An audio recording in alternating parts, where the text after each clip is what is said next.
Sa mga sinabi namin. Sabi natin. Here's to pay real prices na gusto mga advice. Hindi kasi na si Mami, nandun sa akin na advice niya pag kayo na natin niya ako sa work.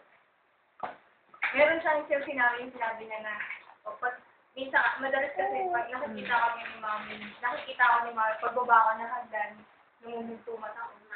Gawin pala kami. Alam niya na. Sabi niya, pag kayo, pagka may amay kayo, kahit na sa tingin mo siya mali, hindi ka na lang. Natakot ako doon.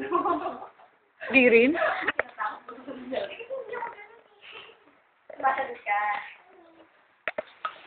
Actually, sabi nila, isa yung nagsabi sa akin, may isang topic lang dapat daw na hindi iiwanan ng unsolved.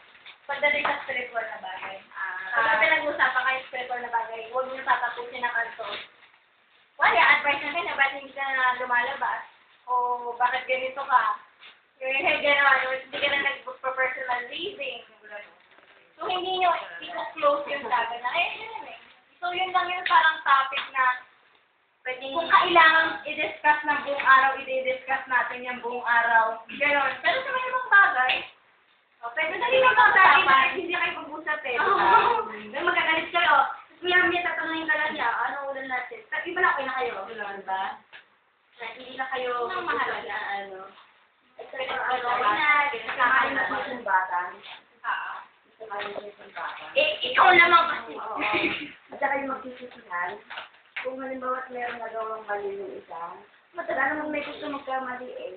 Ang sabihin mo lang na ganito, pero pang Next time. maganda. Kasi parang sinasaktan mo lang, di ba may gusto magkamali ang tao. Sabihin mo lang, sabi ko dito, hindi ko gusto ginagawa mo. Hindi maganda yun. Pero hindi, magawa ka sa ganun pa yun.